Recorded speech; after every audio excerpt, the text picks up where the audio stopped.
Welcome to NASPA Tonight. I'm your host, Josh Greenway. This is the YouTube live show that is all about Scrabble. I want to introduce my very special co-host for tonight's festivities, the lovely and talented Hannah Lieberman. Hannah, how are you? I am doing as well as one can do in 2020, which is to say I am great. I'm fine. How are you, Josh? I am fantastic. We've got a lot of stuff to cover tonight. There are a lot of awards. We're revealing the 8 players who are going to play in the NASPA Tournament of Champions, presented by SCRABBLE GO. That's an exciting project. So there is a lot to do tonight. I am, quite frankly, a little bit stressed. I think if you're watching tonight, you're going to see me mispronounce people's names. You're going to see me fiddle with trying to bring up the right graphics for the right award. And in the meantime... Those are his stress coping mechanisms. That's exactly Mispronouncing right. names is how he handles that stress. Yeah. Exactly. So this is why I have Hannah here, because I'm feeling a little bit stressed. So I need someone to entertain the audience. So, and speaking of the audience, thank you so much for tuning in. We're going to get right into this. So, Scrabblers, number one, if you enjoy Scrabble, if you love Scrabble, hit that like button, hit that subscribe button. This is the YouTube channel where we keep putting out Scrabble content, and that's what we're doing tonight. So I say, Hannah, we should hop right into the awards. What do you say? Yeah. It's an awards show. Yeah, exactly.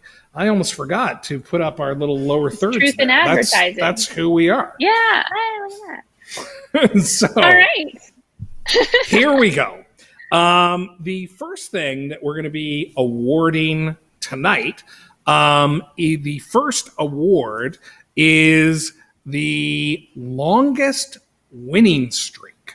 So I am going to bring on our special guest live, who is here to accept his award. What do you think the most number of games you've won in a row is, Hannah? I'm going to go with approximately 2. Certainly not anywhere near the level of this upcoming award winner. They offered me the biggest losing streak, but I said, I have so many trophies. I don't need anything else. I don't have any space in my room for it. No, it is very impressive that someone has to have both talent and a very good standing with the tile gods to achieve this kind of winning streak. Absolutely. The funny thing about winning streaks are sometimes people can like pick apart winning streaks. They're like, oh, you didn't face, this level of opponent, or, maybe you were in a small tournament or whatever. People, even if they're higher rated, have to win the game. And it's like pressure. So for anybody against any competition to win 20 games of Scrabble in a row is incredible. Wowzers. And we're going to bring on our winner right now, Barry Keith. Barry, how are you? I'm well. Hi, Josh. Hi, Hannah. Thanks for having me on. Hey. No problem. Congratulations. There you go. Such go ahead, a long-standing winner. Oh, see, I was like interrogative journalism. I'm already ready. What does it feel like to be such an awesome player? Well, as you all mentioned, a win streak of any length is sort of a freak event. It certainly requires one to be fortunate. For sure. And you like most of these winning streaks, you bridged it across 2 different tournaments, 3 different events, including an early bird. I've got some notes here. You won your last 3 in a row in Asheville, North Carolina, to take 2nd place. Then you went 5-0 in an early bird, and then you started 12-0 in Durham and finished 1st in that tournament at 14-2, which is pretty nice. Those are sizable tournaments. to go second and first in. So congratulations again. But I think it's important to know, if you don't know Barry has been an 1800 rated player for quite a long time. I first met you, Barry, in 2008. No, I don't know what year it was. It wasn't 2008. 2014. We were playing a Madness or something in Delaware. That's right. Exactly. And, Barry was up at the top of the standings there where he normally is. So I have a question, and Hannah, you may want to weigh in on this as well. Is, Barry, what have you been doing without Scrabble tournaments to go to with all of this craziness going on? Staying out of trouble, really. I've gotten to play some on Scrabble Go, and I think on Scrabble Go I lose just about as often as not. Been fortunate to have some good, strong competition to play with there. I've played a little bit on ISC. I'm interested in learning a little bit more about the Woogles platform that's being launched by Cesar and friends in October. Just a little plug for that. Still accepting donations. But going back to the tournaments you mentioned, I certainly want to give a shout out to the directors. It's people like Bill Snoddy down in Asheville, David Kliansky in Durham, my buddy Clay here in Charlottesville. The directors really do a lot of work to organize and to oversee play in tournaments, and it's really their kindness and warmth that help us players feel at home. And if you can sit down and play and feel like you're welcome and feel like you belong, and put worries aside and really be able to get into the zone while you're playing, then you have a chance to at least give a good account of yourself, whether you win or not. So props to the directors out there. As a North Carolinian, I'm so excited to hear that you were at all of those tournaments. And here's a little fun fact about David Kliansky. I've known him for such a long time that he actually performed as a fortune teller at my bat mitzvah. So yeah. So I know him both for his Scrabble skills and for his bat mitzvah fortune telling skills. So we go way back.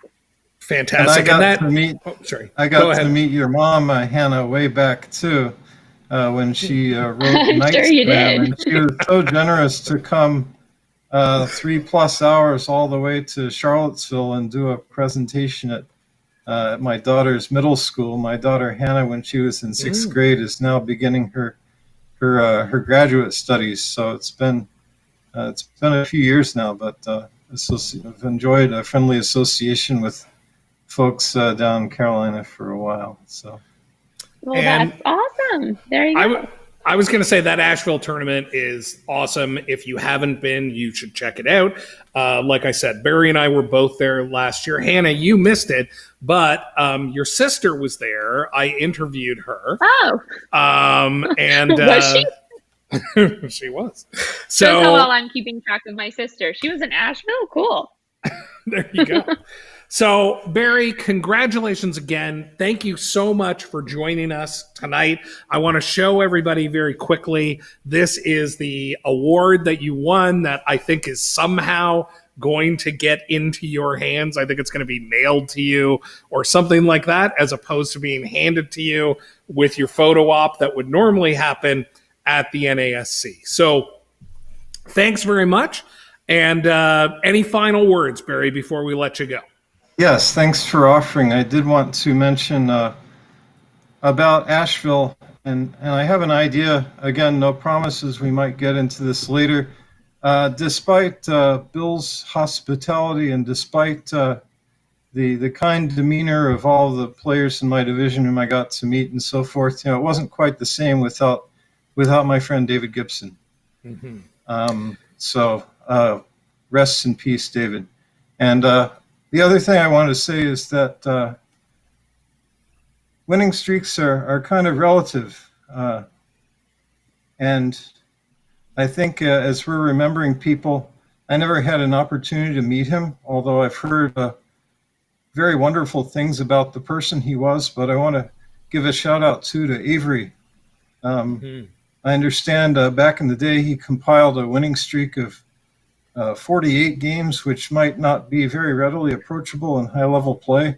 And he was also very generous to put a lot of those games on crosstables.com and to comment out there what he was thinking about during the game for the edification of those of us who are still learning to play well. So just wanted to, apart from thanking the directors, give a shout out to those two gentlemen. Absolutely. And David and Avery are, obviously in all of our hearts. So I appreciate you saying that. So thanks very much, Barry. We'll talk to you soon. Keep, once tournaments are back, I'm confident you'll continue to kill it out there. And thanks for coming on. Okay, so the next thing that we are going to cover here. Oh, I have a pop quiz for Hannah. Hannah. Oh gosh. Yes. Hold on, AA. Hannah. Here we go. Do you know what these 5 people have in common? Any idea? I'm going to say maybe that this is just a wild and crazy guess. They've played in the most states and provinces for the 2019-2020 awards season. That is an incredible guess. That is exactly right. We are awarding the next award here is for the most states. So the first thing I want to say is all of those people, and we're gonna show their names again in just a second, played in 8 different states in the shortened year. I don't know that I've been to 8 states in my life. Now I live in Canada, so whatever. But can you imagine traveling to 8 different states to play Scrabble? It's incredible. Yesterday, I had to go into the Bronx, and it felt like I was going into a foreign country. So 8 states, and in that short amount of time, because let's be honest, pre-coronavirus 2020 was like 2 seconds long, and post-coronavirus 2020 has been about 7 years long. So that's tricky to fit that in there. Absolutely. So congratulations here. It was a 5-way tie. So unfortunately, we did not invite all 5 of these people on. So they're going to have to live with their, so we have Winter, very well known, I think is always a competitor here in terms of most states played. We have Darren True, who I do not know that well, but I am going to congratulate nonetheless. We have Joe Roberdeau, who I've known for a long time. He will go anywhere at any time to play some Scrabble in any lexicon.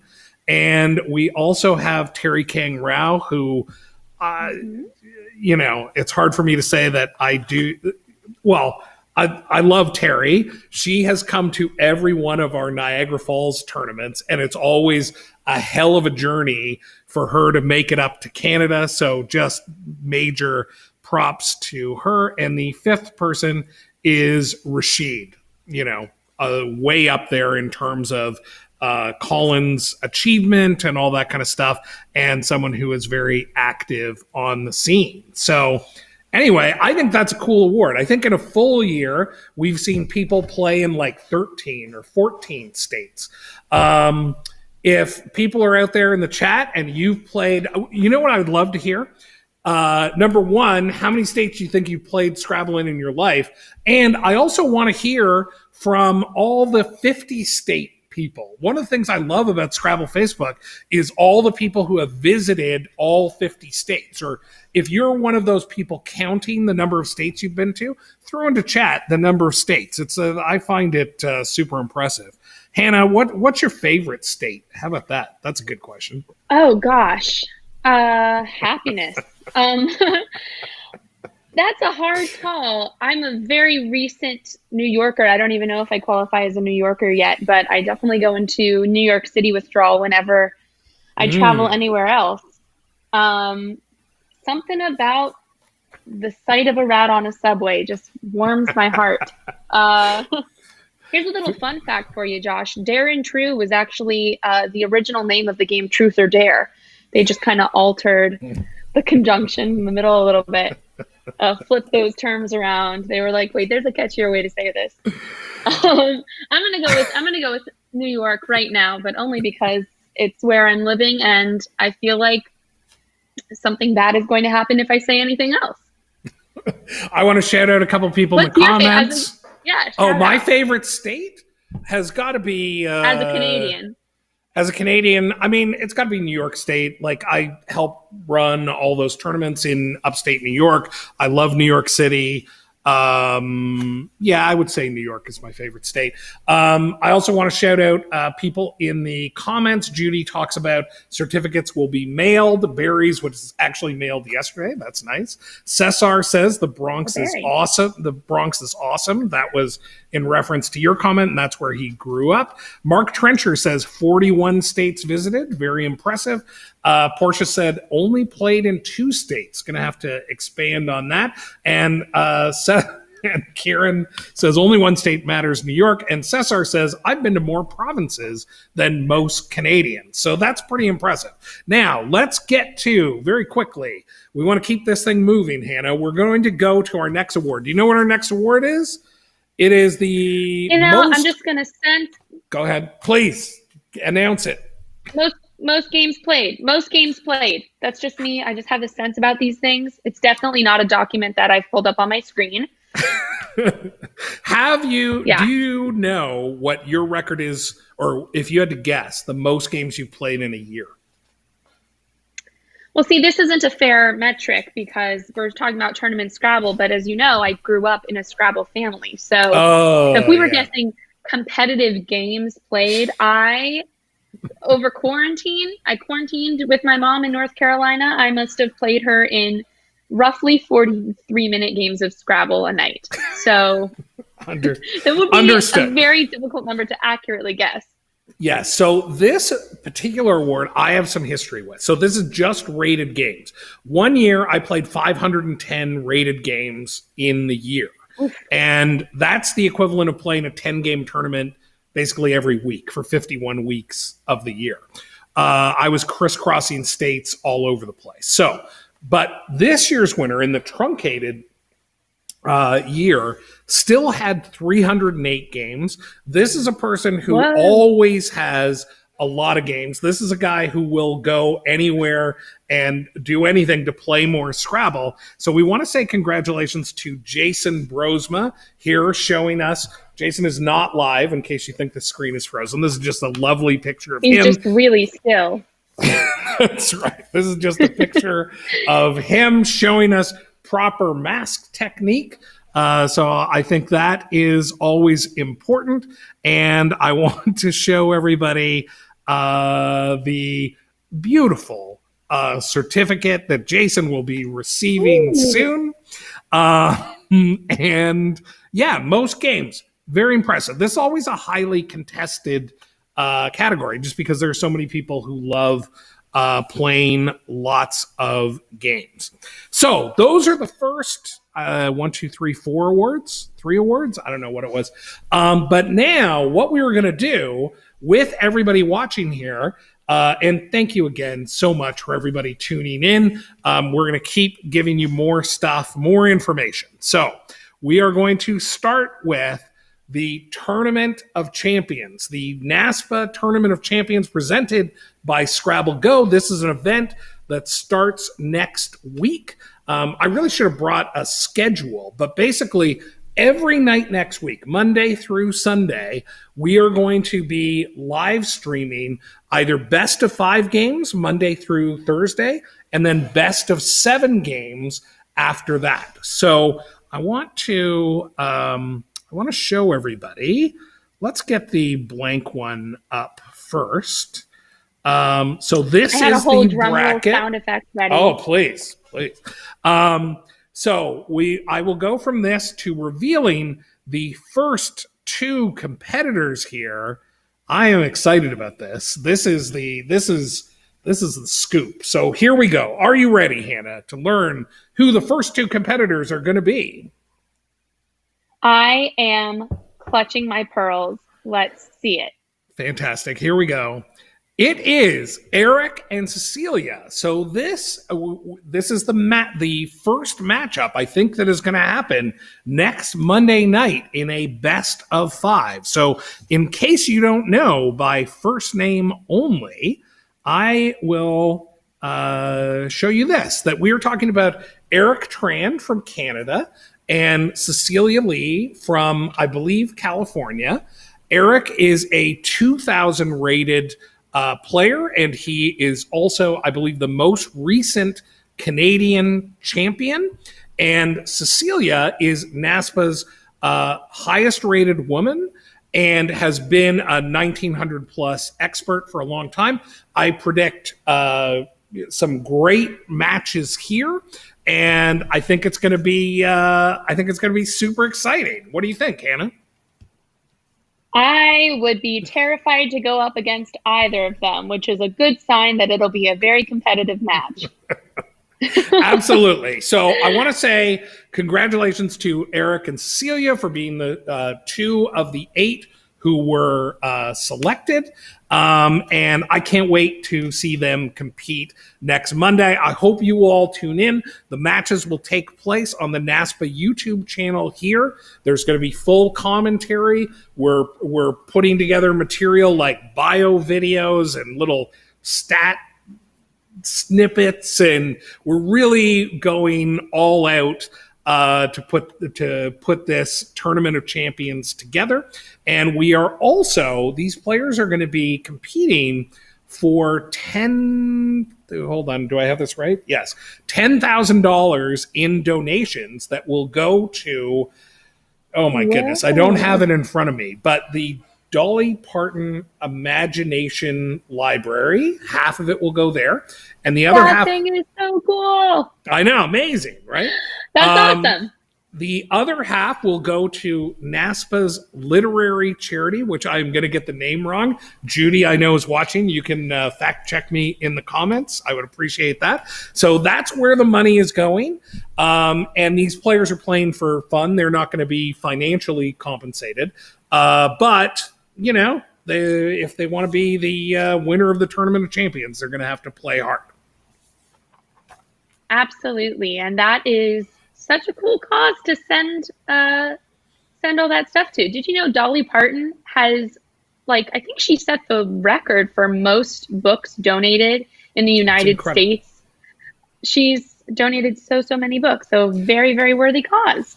For sure. I don't know all the specifics, but I had heard of the charity, and it's basically kids from a certain age to a certain age in a certain area of the country get a book every month or something like that sent to them by the charity. It's really incredible.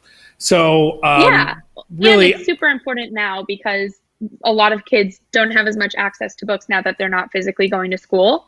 Yep. And there's definitely a big disparity there. And you know what's important to books? I'm about to blow your mind here.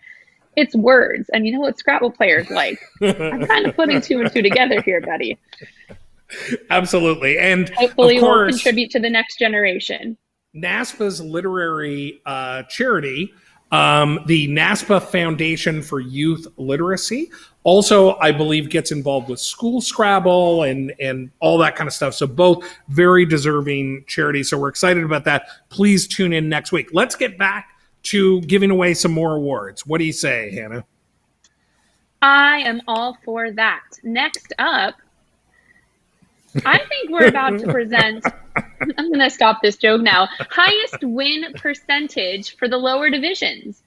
That's right. So the highest win percentage is obviously the winning percentage for, I guess, I have no idea how this is calculated, but it must be outside of Division 1.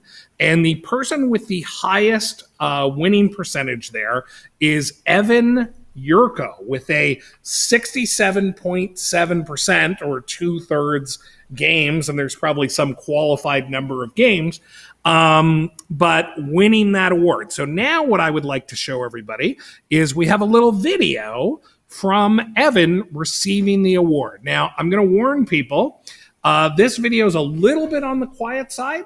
Hopefully you can hear Evan. you might want to turn up the volume just a little bit. I wanted to volume adjust all of these ahead of time. Didn't quite work out that way, but here we go. Here's Evan talking about his award. Just try to listen up. Hello, everyone. If you don't know me, my name is Evan Yurko. I would just like to say thank you for this award. It really means a lot to me, and I'd like to say thank you to my parents who've always been really supportive of me.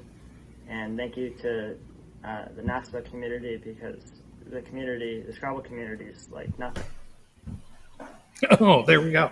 I don't know what happened there. I feel like it got cut off. But anyway, thank you to Evan for making that video and sending it in. Evan is, obviously very polite and respectful young man based on that video. Absolutely. I think if you didn't quite hear what he had to say, it was basically that he loves Scrabble and he thinks all young redheaded women who play Scrabble deserve extra praise from everyone involved in the community. That's basically, I think, the gist of what he said there. Fair. Sounds fair. Okay, let's go to the next one. So that was best winning percentage in the lower division. So let's go to best winning percentage in Division 1. Now this, I think, is a pretty incredible number, if you ask me. It is over 80% of his games. That's Ooh. Alex Seaholm, our reigning North American Scrabble champion, who gets to extend his reign to 2 years, I suppose, and maybe beyond. We'll see what happens. With that kind of record, that's pretty incredible. So I don't know. I should have looked up how many games he played, but over 80% of games is just amazing. And here he is here with Will Anderson as they in front of one of these giant tableau boards. I don't know if anybody can read the tableau if it's too small or whatever, but this is in Reno 2019.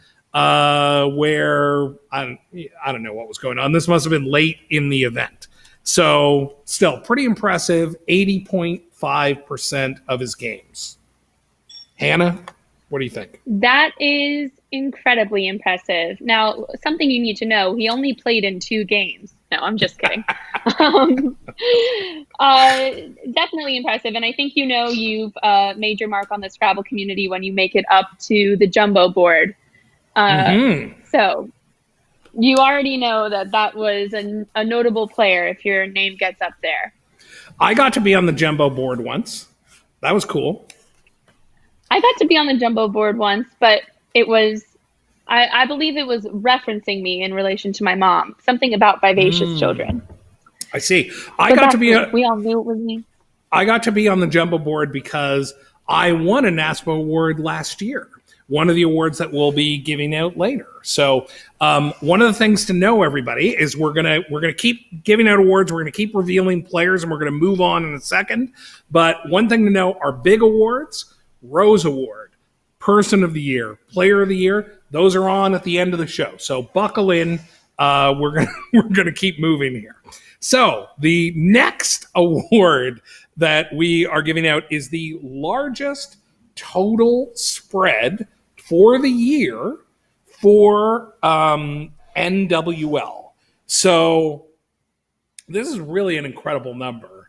For a truncated year, 8,131 spread points in 1 year is crazy.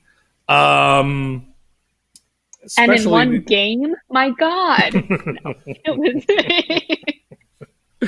Okay, let's show the certificate for this, and that is right here, and that is by a former co-host of NASPA Tonight. Not that this is NASPA Tonight, this is NASPA Awards Live, but young Jackson Smiley picked up 8,131 spread points, Ooh. And here he is to talk about that in a hastily put together video. Thank you for the highest spread award, 8131 throughout the year. It wasn't a full year. It's almost the last 4 digits of my phone number. And yeah, I honestly wish could have made it more. There we go. So that's The key to this is we're all a little bit closer to figuring out Jackson Smiley's phone number. This is what he's trying to tell us. He's like, here's I a like helpful hint for everyone. Yeah. Okay, we're now going to go to the award for the largest total spread in Collins in CSW. That number is even higher. We're up to 5 digits with 10,640 points. So it's incredible. I am going to. More impressive when you learned that they actually never drew a blank in all those games. Here, feels at least sometimes. here is the certificate, and we will be talking live with this gentleman in just a second. But 10,640 points goes to Matt O'Connor. So let's bring Matt on the show. Matt, here we go. And hey, Matt, how are you? Hello. Does my Thanks dad so know much I for won? joining us. What's that? Does my dad know I won? He knows that you're on the show. I spoke with your dad Okay. earlier today, and he was in the comments. So that's cool. Nice. So what do you attribute your success to of scoring 10,640? Well, not scoring, but achieving Margin. 10,640 positive spread margin in such a truncated season. You were dominant, obviously. Well, I don't know. I mean, I think I play on average lower rated opponents than other top Collins players, and I guess I just played a lot of games. I mean, you look at the number of Collins games everyone played, and I think I was like number 5 or something. So I guess you just combine that with my average opponent rating, and it sort of went from there. I see. Gotcha. Well, like I was saying before with the winning streak, like I know everybody's going to be super humble when they're accepting an award. It's one thing to talk about playing lower rated players, but everybody knows that like you go into a tournament and you're going to lose to lower rated players like all the time. Shout out in the chat if you know what I'm talking about, where it feels like there's no way you should be losing these games, but you still do. And also, everybody out there watching, if you're someone who is impressed by people just winning again and again and again, hit that like button for me. That really help. Hannah, do you have any questions for Matt? I guess I was just wondering what ritual sacrifices you make to the tile gods to achieve such an incredible spread. For me, it's like it's not even the winning streak; it's the fact that like you would have to have won by so much in so many games just to amass that kind of spread. I've won tournaments before where I come in first place in the tournament, and my spread is like +7. So Yeah, well, it's like not just to win, but to win big. That's a big achievement right there. well, burning a hole in your wallet, I guess. I've played in 19 tournaments that counted for this period, and Okay. it's really not that crazy. I only averaged like a 45-point win or something. But meanwhile, my career spread is negative. Okay, so I have a couple of quick questions. One, you've just relocated for work while all this is going on. You used to live in New York State with I'm going to call him my partner in crime. He's here watching the show, Kieran O'Connor. We run those upstate New York tournaments together, and every week we get on a Google Meet call and watch Star Trek together. But you have moved from home, I guess from Skidmore College, out to where? You're in Wisconsin, is that right? Wisconsin. I mean, I work at the same company as Hannah's brother. Is that known? Do we all know this? Okay. Right. I honestly did not know that. I was like, Wisconsin, my brother lives there. Yeah. Yeah. A fun fact about my brother, he got married last weekend. Oh, interesting. Right. I didn't know So that. that's an incredibly fun fact. Yeah. Yeah. Well, for people who don't know about the Leslin Lieberman dynasty in Scrabble, Noah Lieberman, my older brother, also used to play. And I would say that it's pretty frequent that you would get confused for Noah and vice versa because all redheads look alike. It was more like people asking if we were 3 siblings, but yeah. Yeah. Yep. Very good. That is very cool that you're both over at Epic. Yeah. No, Awesome. I'm not going to complain about having a job in the middle of a recession. For sure. Hannah, you've just made a move back too, right? You were with your family for a while. Now you're back in New York City. I am back in the city. I am working in the city, which is very weird. But again, also very happy to have a job. And I'm about to start my last semester of conservatory. So fantastic. We're almost done. Nice. Except it's going to be online acting school, which is very odd. Very, very odd stuff. So there you go. I have one last question for Matt. Matt, are you suffering any Scrabble withdrawal these days? What are your thoughts on that? Or is it a nice break? I mean, you've had a lot to focus on, obviously. I don't feel like I'm ready to play anyways, just based on like the number of words I know. So I'm fine just grinding the card box for a while and coming back in shape.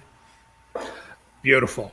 Well, listen, I want to thank you for joining us tonight. I want to say congratulations. I want to say hi to your dad who is in the comments. If you're a Star Trek fan, hit like, hit subscribe. It's not Star Trek comment over here, but just know that, there are a lot of big fans over here. Okay. Thanks, Matt. We're going to move on to the next piece of business. I'm going to bed. I'm going to work tomorrow. Okay. Thanks, Matt. I'll just say that number of words I know has never once stopped me from playing Scrabble. In fact, I think the real key is to have no idea how many words you don't know and get a false sense of security. That's the real mental gymnastics I do to prepare for tournaments. Gotcha. And I just want to point out that Wisconsin is Central Time. So Matt is talking about going to bed at 8:37. Just FYI. That is very cool. Is it? Okay. Let's move on to our next piece of business. We are going to reveal, if you can believe it, the next 2 finalists for the tournament for the Tournament of Champions. Oh, I shouldn't put this one up. I should put the last one up where we have the first 2 listed. Oh boy, get it together. Okay. Here's what I think should happen. Go ahead. Yes. Oh, I just feel like it's funny that we use a drum roll for suspense. I think it would be much cooler if we were like, and now a dramatic theremin, or like, here's a sax solo. We're just going to go on a little rant about that, but let's pull up these next 2 Tournament of Champions contestants. All right, here we go. We already know Eric and Cecilia will be meeting, I believe, on Monday night. Don't quote me on that, but they will be paired up in the first round. Here comes the next part of the bracket to be revealed. I believe this is going to be the Tuesday matchup. Again, don't quote me on that. Maybe Judy can fact check me there on the schedule, or maybe it hasn't quite been decided. But here we go. We have Jason and Lisa matched up against each other. Now, here's the interesting part. There's so many Jasons in Scrabble. If you had to guess, Hannah, well, you already know because you have the sheet. Okay, how about this? In the comments, what Jason do you hope it is in the Tournament of Champions? Who is your favorite Scrabble Jason? That's what I want to know. Let's see those comments come in, and I will reveal in just a few seconds which Jason it is. But I would love to see a guess or 2 in the comments right there to the side of the broadcast.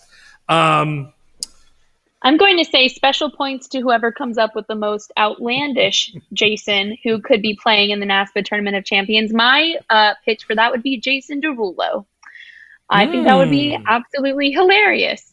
I see. I like Jason with the hockey mask and the knife. I think that would make for a really exciting situation. And we've got John guessing Jason Katz Brown, that would be awesome.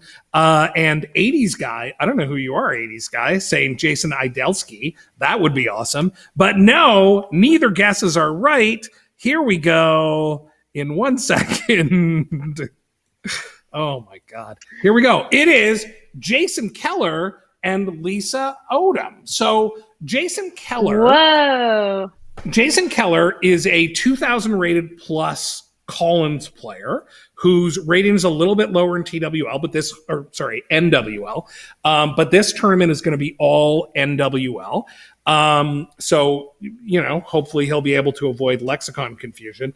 And Lisa Odom has been a top 50 player for 20 years and is super formidable as well. So I think this is going to be another great matchup. There you go. That is going to be an awesome matchup. I should have, and Cesar is exactly right. I should have said, who is your favorite Lisa? Because there are a lot of Lisas. But Lisa Odom is, I believe, certainly the highest rated Lisa. So I'm really looking forward to this matchup. Again, all next week, live games all week long, live commentary.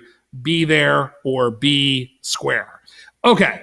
We are now going to move on to the next award. We are now going into the largest single tourney spread, okay, for each lexicon. So for one tournament, the most positive spread. What do you think your record for most positive spread is, Hannah? I'm going to go with a solid +7. Just kidding. It's definitely more than that. I would have absolutely no way of knowing. I'm a very, once a tournament is done, I move on with my life. I don't dwell in the past. It's a very zen way of playing Scrabble. So I would have no idea of knowing. What do you think yours is, Josh? I don't know. All I know is at one Nationals where I cashed with 19.5 wins, I had a negative spread somehow. It is incredible. So there you go. Yeah, my highest might be negative. I do want to say Lisa Odom is in the chat. Hi, Lisa. Nice to see you there. And a bunch of congratulations there. So let's go ahead and reveal, if I can find it, the highest single spread. What is the number here? This is award number 12. Okay. Here we go. It is Billy Nakamura with a spread of 2,200 in New Orleans 2020, I guess it would be. So have you ever played the New Orleans tournament? I have not. I have played in the Nationals in New Orleans. Yes, me and too. I this past year went to a bachelorette party in New Orleans, and I was like, this is a very different New Orleans than I remember from Nationals. Very different vibes. Man, we were so close to getting his spread to be 2020, but he just had to go for those extra 180 points. That's a little greedy, Billy. 180 could have had the perfect spread for this year. I have been to New Orleans a ridiculous amount of times. I've been 6 times. Not as many as some people will be talking with tonight. But anyway, I had to take a break. I did not go this year. It's like, that's too many trips to New Orleans as far as I'm concerned. But that is a hell of a tournament. So many beignets. That is a hell of a tournament that they run down there. Now, Billy was supposed to join us live, but I don't see Billy. If he shows up later, we'll try bringing him in. Billy, if you're watching, try Chrome browser, try refreshing your browser. Yeah, and congratulations. And that too. Oh, Billy, you're in the comments, but you're not. I sent you an email with a link. Anyway, we'll try to bring you back. In the meantime, we're now going to go to highest spread for a Collins tournament, and that goes to Will Anderson. Oh my God, there's Billy. Okay, we're coming back to Billy. We're going to finish with Will here for a second. So Will an emotional roller coaster. That's exactly right. You wouldn't believe what's going on inside of me right now. So 27-43 That is a huge number for a single tournament. This happened at one of my tournaments, one of the tournaments I look after now, which is the Albany New Year's Eve tournament. Always a good time if we ever get back to it. And here is Will talking about winning this award. Actually, let me make him full screen. There we go. Hey, Josh. Hey, Hannah. Hi, NASPA Tonight viewers. Thank you for the recognition for the highest spread award. Especially meaningful to me because it happened at Albany New Year's. This was the first Albany New Year's after Annette. Ooh, what happened there? Why did that switch off? Hold on a second. Hold on. I don't want to. We're just all waiting with anticipation. You're building up the tension. Now we're like. Yeah, I know. I apologize. Viewers, just stick with me for 1 second. Let's try this again. And I want to see if this works better if we hear the end of Will's speech here. Thanks, everybody. Hey, Josh. Hey, Hannah. Hi, NASPA Tonight viewers. Thank you for the recognition for the highest spread award. Especially meaningful to me because it happened at Albany New Year's. This was the first Albany New Year's after Annette Tedesco's passing, but her presence was still very much felt, and her legacy will continue to live on at those tournaments. We all miss Annette very much, and thank you to Josh Greenway and Kieran O'Connor for doing so much to keep her legacy alive with those tournaments. So thanks again. Have a great show, guys. There we go. Will shouting us out. That's exciting. If you haven't checked it out, Will has a very popular or a growing in popularity Twitch channel. I don't know if you know what Twitch is, Hannah, number one. Number two, whether you've ever watched any Twitch, but Will is super entertaining on there. I do know what Twitch is, and no comment on the second question. Very good. We are now. Oh, go ahead. Yeah. Please. Oh no, Annette Tedesco was one of the first people I ever met in the Scrabble community.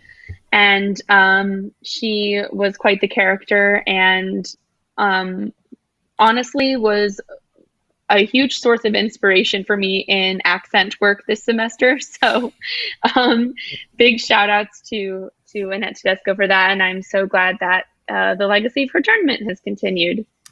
For sure. And obviously I feel super lucky to have worked with Annette or worked for Annette for a number of tournaments, and feel especially privileged to carry on the upstate New York Scrabble tradition with my partner, Kieran O'Connor.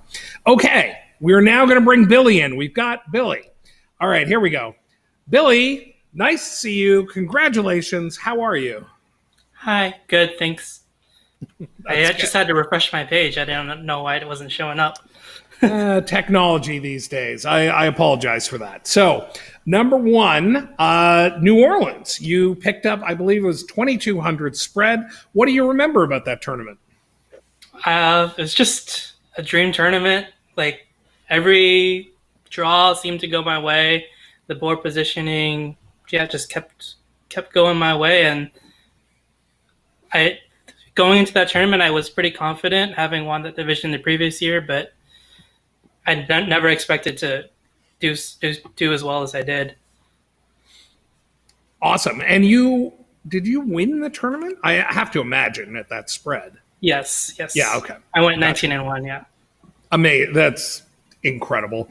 Would you say you were more proud of winning the tournament or of the spread achievement? Which one was more like satisfying to you? I say as someone who has never achieved that spread or that record.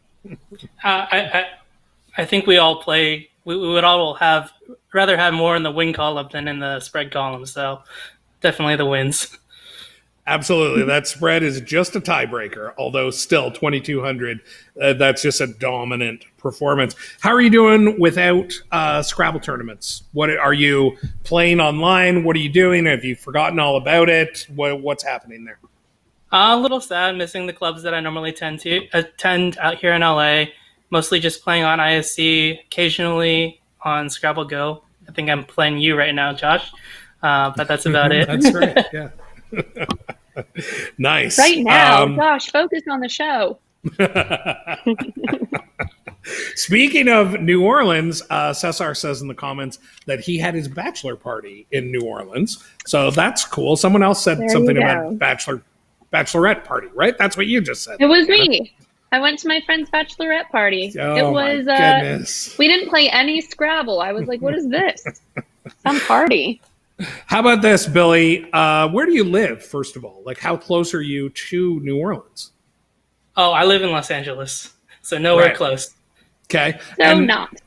how many times have you been to New Orleans? Was it just the one time or more than that? This year and last year. Okay, very good. And what's your favorite part about the city? Never mind the Scrabble. Definitely the food. You get some amazing food down there. The beignets, all the Cajun food. It's just amazing. I'm gonna go back regardless of how Scrabble goes because the food down there is amazing. Absolutely. I eat a lot of jambalaya when I am down there. Okay, so congratulations again. Any final thoughts for us before we move on to the next award? Shout outs to Lila Crotty and Kate Fukao Connolly for running such a great tournament down in New Orleans, and just stay safe, keep the spread of COVID down, and hopefully we'll see you all soon. Beautiful. Well said. Hannah, any final thoughts for Billy? And then we're going to let Billy go. I would just say major kudos to you. That's awesome. Very good. I put you on the spot there. Okay, thanks, Billy. We'll talk to you soon, and we'll play you on Scrabble Go soon, apparently. Okay. Now, here's what we're going to do. We're going to bang through two very quick awards. The first one that we are going to give is a Tide Award, if I can find it here. And this is, let's go here. Okay, Hannah, sorry to put you on the spot. Say something Here's while I get ready. Fun fact about technology is that I know zero things about it and am completely at the mercy of my computer doing what I intend it to do. And it's just a complete crapshoot if that's going to happen. Actually, for a final scene for school this past semester, had to turn a scene into a short film and had to learn how to edit. Learn is a very strong word for what I managed to do on my computer. But turns out you can do special effects and make yourself look like a ghost. Very exciting stuff. Technology, my God. That's incredible. That's incredible. I had to teach myself to video edit as well, and I'm not good at it. But sometimes you need to do those things. So our next award is the most tournament wins in the lower divisions, and we have a tie. The winners are Charlene White and Eloise Pearl. So I have a very lovely picture of the two of them. Actually, it's I don't know what you would call this, a compilation, but there's Eloise on the left along with Kevin and Beth. And then there's Charlene on the right. So they each won 4 tournaments in the truncated year, which I think is pretty good. Whoa. That's awesome. I've actually played both of those ladies. Mm-hmm. They're awesome opponents to play. Very nice people too. Absolutely. And I think together their name would be Charlouise Eggshell. Let's go. You knew I was going to make bad puns. You knew this when you invited me on the show. So this is really on you. The next award is for the most tournament wins for Division 1. So here we go. The winner of this award with 10 tournament wins. That's not what I want to show. 10 tournament wins is Mike Exedy. I think that's how you say his name, but please somebody correct me in the comments. And here's what I want to show. So what I do when we're getting ready for these shows is I don't stalk people on Facebook. I creep people on Facebook and steal pictures, right? So Mike here I would call that Facebook stalking, but yeah, go on. So Mike here doesn't have a Facebook account, so I had to really dig deep. I used his Tables pick, and I also found this pic of him as a young man. Obviously, this is like a yearbook or something like that. And Michael's a very humble guy. He, in particular, talked about that he felt that this was a little bit of a dubious honor. These are the 10 tournaments that he won, are all of those kind of like one night, 4-game or 6-game tournaments. But still, again, when you're in a position where you have to win and you do win, it's super impressive to me. But Michael said that basically, I'm happy if you mention me, but there are folks with more serious Division I wins in longer and bigger tournaments who are more worthy of being recognized. Well, I say I enjoy recognizing Michael and finding that yearbook pick. So there we go. That pic should say mathematics/humility. I like it. And you're leaving us with an air of mystery because who knows what else he majored in. True. Okay, you know what it's time for now? It's time to reveal the third bracket here for the NASPA Tournament of Champions presented by Scrabble Go. So, and I think these people are going to play on Wednesday. Yeah, there we go. Judy confirmed the last one were on Tuesday. So I feel more confident that this is going to happen on Wednesday night. And here we go with the matchup. Again, I know this isn't NASPA Tonight. It kind of feels like NASPA Tonight, but 2 NASPA Tonight favorites. We have Jackson versus Cesar in what is going to be quite a matchup. If you like this matchup, give us a like on the broadcast or give us a comment in the comment thread. Just to show everybody what we are talking about here, let's bring up these 2 gentlemen. There we are. These are both their cross table picks. Jackson, you should update your cross tables pick. And this is a matchup that I think a lot of people are going to be watching. John, hat tip to which Jackson and which Cesar. Love it. This is what I'll tell you. One thing, there are a lot of things that I'll be honest here. There are a lot of things that I am jealous of these 2 of. Their youth, their smarts, their good looks, all that kind of stuff. But probably the number one thing is that they're both known by one name. You can say Jackson, you can say Cesar, and everybody knows who you're talking about. You say it's Josh. One of many things they both have in common with Cher. Exactly. And Madonna and whatever. Yeah. But anyway, if somebody says Josh, usually people don't think of me, no matter how hard I try. So that's something I'm trying to what if trying someone to achieve. Says the eager NASPA Tonight host? If we got a little more specific there, you should consider a name change. Yeah, how about the biggest NASPA tryhard? That might ring a few bells for people. Okay, it's catchy. That is the third bracket. We've got 2 more people to reveal, but before we do that, we've got a few more awards with some special guests to give away. We're not giving away the guests. We're giving away the awards. So the first award that we are going to give out here is for the most multi-day tournament wins, lower divisions. Is that making sense to you, Hannah? Did I say that right? I'm picking up what you're putting down. These people played not only in multiple multi-day tournaments in the year 2020, which is a feat in itself, but they then won a bunch of them. So kudos to the winner here. Absolutely. So, and here's what I want to say. I love that NASPA gives a category for multi-day wins and for all wins because all the tournaments that I help organize and direct are all multi-days. I love that experience. I love everybody coming together, staying in a hotel, all that kind of stuff. And it's my favorite way to Scrabble. So I love that they give away this award. Well, what do you think about multi-days, Hannah? I have many fond memories of trips in my childhood, going to multi-day tournaments with my family. And Now, if I ever go, remember what vacations were, but if I ever do go on a vacation that's not to a Scrabble tournament, I'm like, well, what do I do with my day? This feels relax, travel. Nah, that's not what travel's about. So here comes our winner for the most multi-day tournament wins, lower division with 2, and that is Dev Lalawua. I'm sure I butchered that. But Dev lives in Canada, lives out in Manitoba. Have you ever heard of Manitoba, Hannah?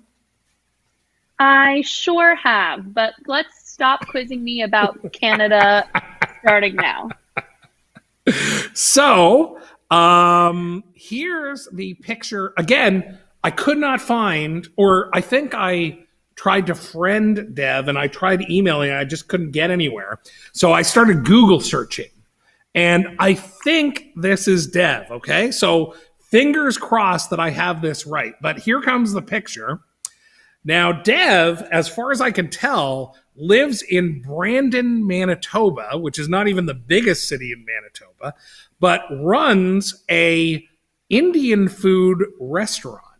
And that is his cross tables picture. Yeah. So I'm going to ask you, Hannah, does this look like the same person? I realize the hair is a little higher in the cross tables photo, but does this look like the same person to you? Josh, I'm going to need you to zoom in and enhance, and we're going to run some DNA, and we're gonna get to the bottom of this cold case. So anyway, regardless of whether that is Dev, congrats to Dev. Amazing win. For sure. And congrats as well. The restaurant is called Paradise Island Curry House, and Dev is from a place called Mauritius, something like that, which is an Indian Ocean island nation. And he serves authentic cuisine from that country, but they also serve like East Indian food. I would really like to visit this restaurant. That is the point. You're making me hungry. I looked at the menu and everything else.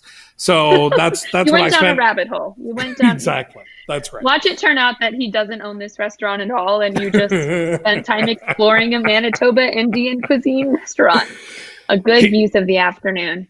Here we go. Most multi-day tournament wins. Division 1. We have a tie. 2 players won 3 of these. So here we go. The first winner is Jackson Smiley, winning his second NASPA award of the night.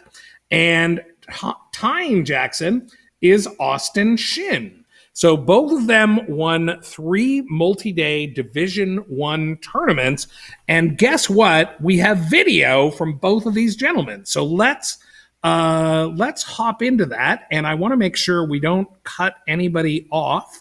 So here comes Jackson first. Again, hastily put together video. And also thank you for the most multi-day wins award. Once again, I wish I could have played more multi-days, but as you can see right here, Josh and I are quackling. First live game either of us have played in a long time. It was quite an interesting game, so at least it's good to get back to the live board, even if we can't go to multi-day tournaments, but I'm sure they are soon around the corner. So yeah, thank you for the award, and congrats to all the other winners. There we go. And bonus like a celebrity appearance.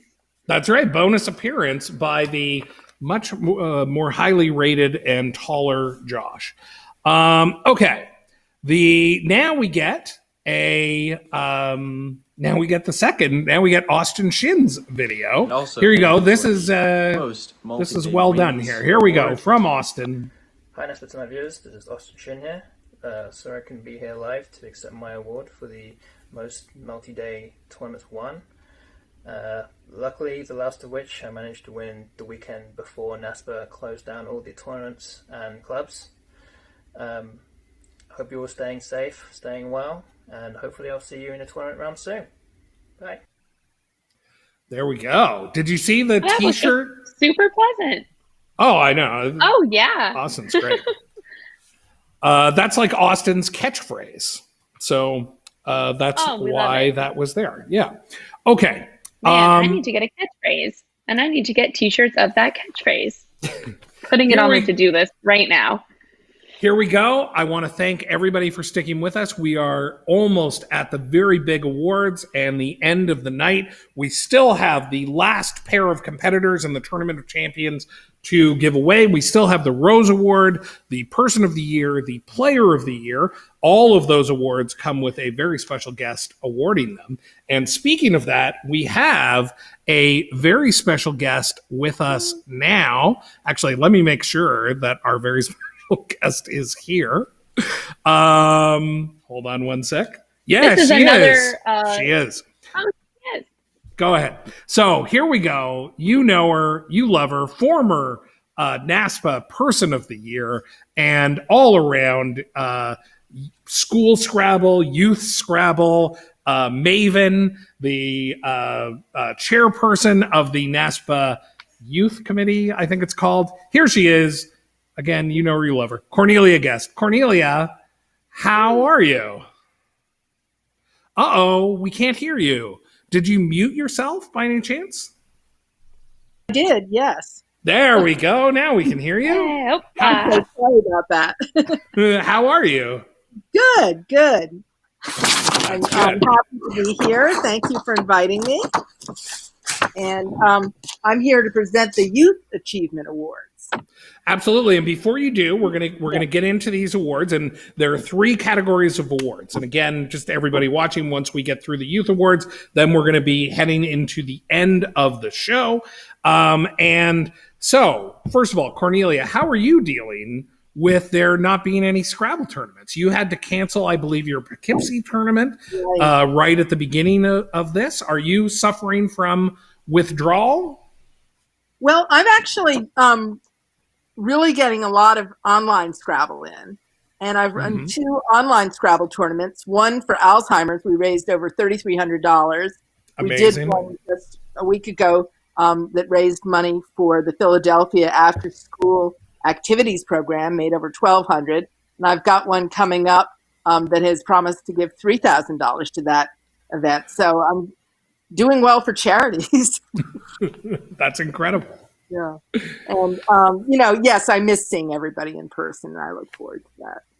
For sure. It is nice to be able to get together online. Hannah, do you have any questions for Cornelia before we jump into these awards?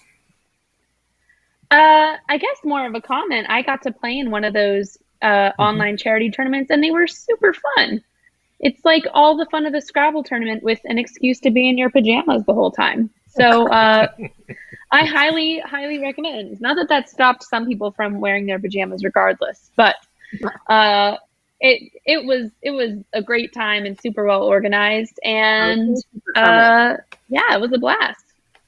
Great. That's awesome. And you're getting some love in the comments here, Cornelia, with hellos and hearts and highs and yays and all that kind of stuff. Thank you.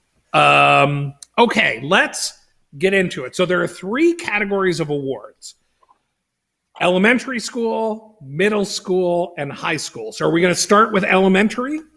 Yes. Now, Okay. these awards are presented each year to the students who've amassed the most points in games. And we also have a separate award for the highest rated player in those divisions. It's not always the same. So, and you get points for wins and tournament wins. Anything else? If you win the tournament, you get 5 points. If you're second, 3 points. Third, 2. Fourth, 1. You get 1 point for every win, and then 1 point for showing up. Okay, nice. I like it. All right, here we go. Why don't you start with elementary, and then I will show a graphic, but we'll continue to be able to hear you. That kind of breaks down elementary. Okay, so why don't you go ahead? I know you've got a little piece there prepared. Okay.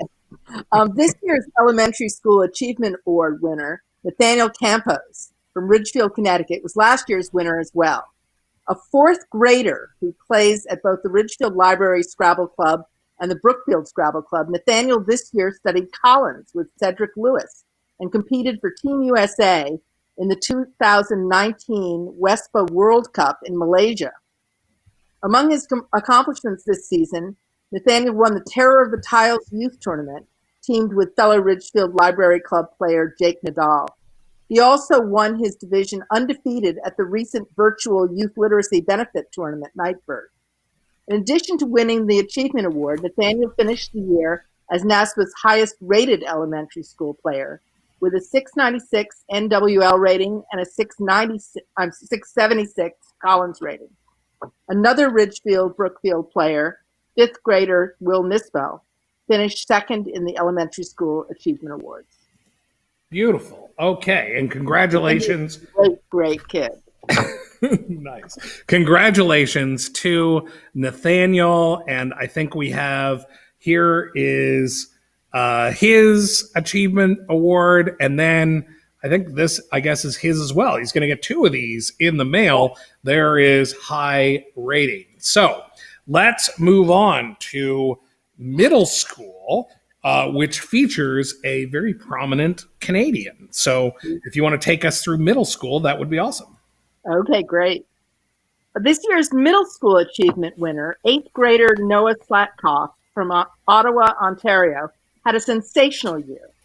A two-time winner with Jeffrey Pogue of the North American School Scrabble Championship, this past season, Noah played Collins almost exclusively, competing against adults to earn an impressive CSW rating of 1891, the highest rating of any North American youth player, and 33rd of all Collins players.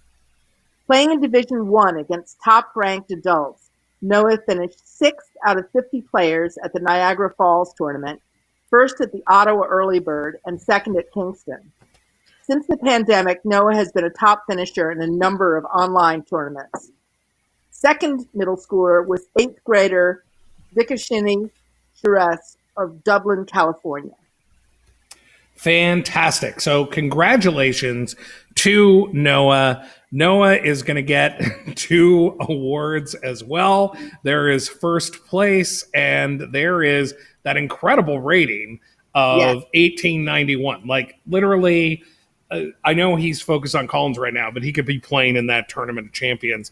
The ceiling on Noah, I think, is still unknown at this time. But what do you think? Could this be one of the all-time players, Cornelia? Well, I think so. I mean, at Niagara Falls, his 6th place finish was ahead of world champions and national champions. So, yeah, incredible. Okay, let's move on to high school. High school has some players that certainly I know that we've seen at tournaments. This is where kind of some of our next, regular tournament players, I imagine, are coming from here. So if you want to give us a breakdown of the high schoolers, I will put up the graphic. Great. This year's High School Achievement Award goes to 10th grader Evan Yurko from Holyoke, Massachusetts, who also won the NASPA Award for highest win percentage in lower divisions. You already saw him on the screen.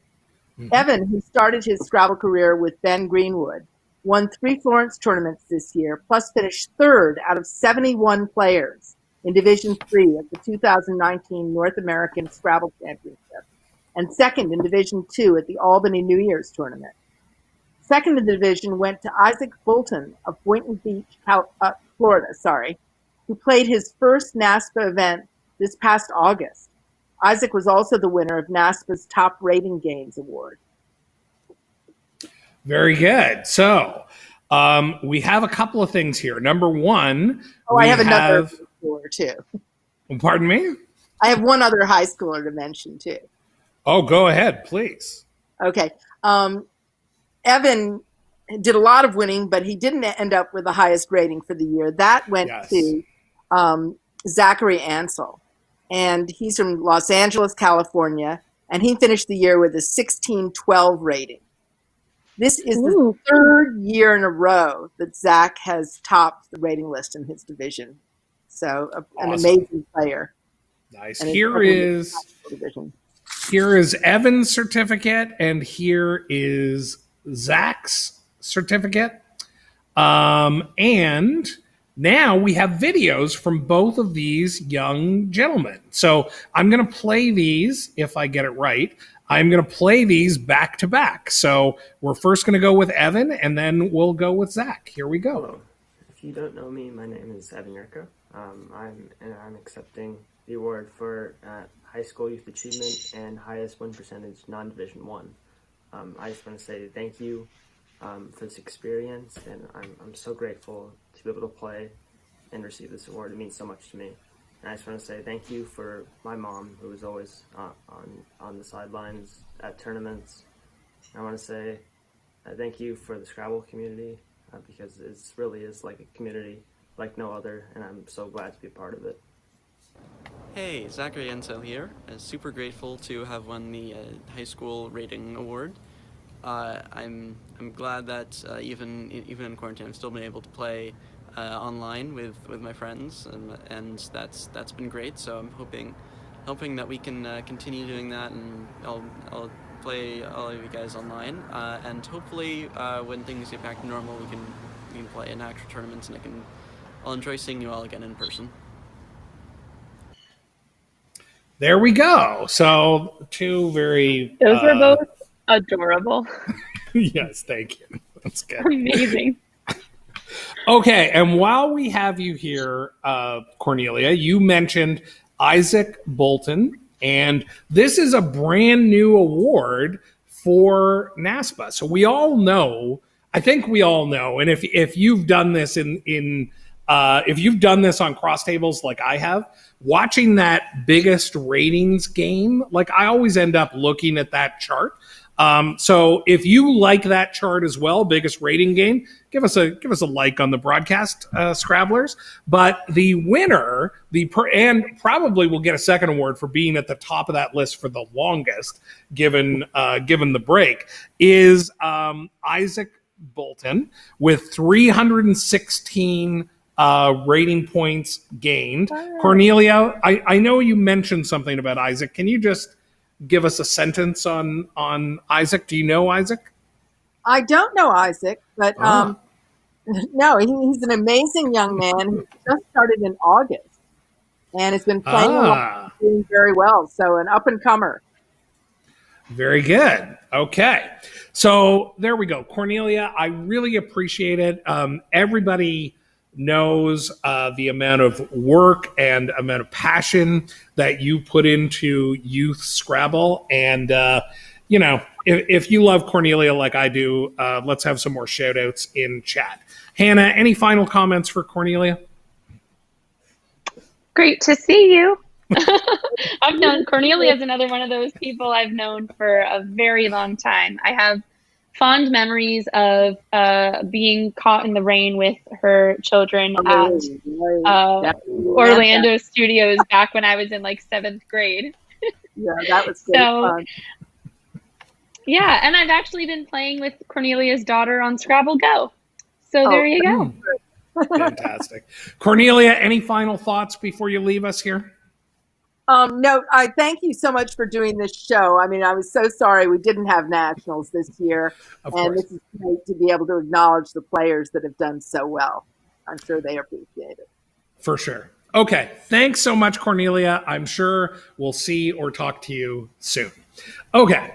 Now, we are down to it, folks. Thank you for sticking around so long here tonight. We've got 4 more things to reveal, and then we are all done.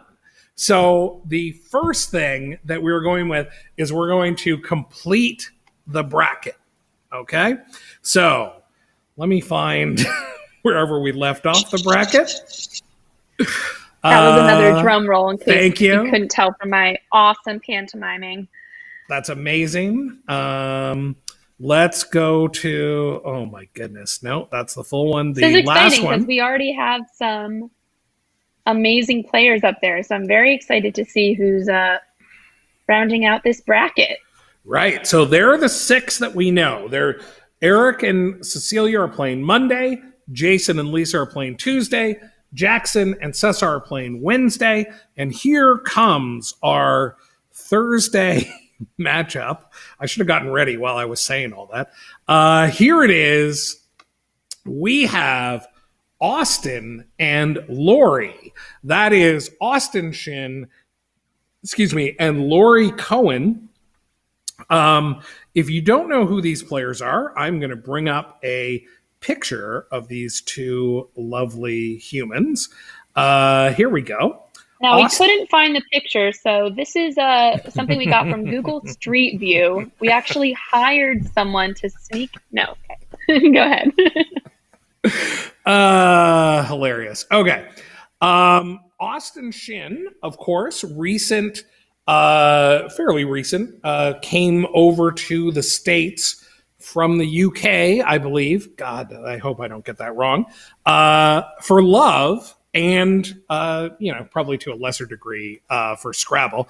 Austin is a fantastic ambassador for the game and a 2,000 plus rated Collins player who, again, will be playing NWL in this series. Lori, who I had the absolute pleasure of interviewing at the 2018 Nationals, is one of the highest rated women in NASPA, an 1,800 plus expert, who once scored 725 points in a game, which is pretty incredible. Whoa. And this matchup will take place on Thursday night. That rounds out our bracket. So I just could not be more excited for the quality of this field. So once again, I'm going to implore you to. Sorry, Cesar, I love it. Cesar says 7 of these players are awesome, and I'm super excited about this. That is super mean to Jackson, Cesar. Just trash talking pre-tournament.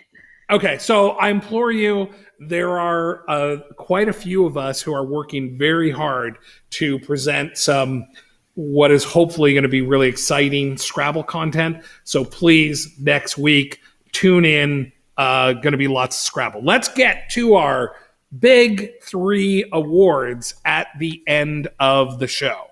So let me get ready for this. Hannah, do you want to talk about the award that we're about to announce? Yes, I do. And I know what that award is. And that award is the Rose Award. Yes. My mom won this award once. Fantastic. So you know what they say about the Rose Award is that the daughters of the women who win the Rose Award are just incredible, incredible people, and so humble.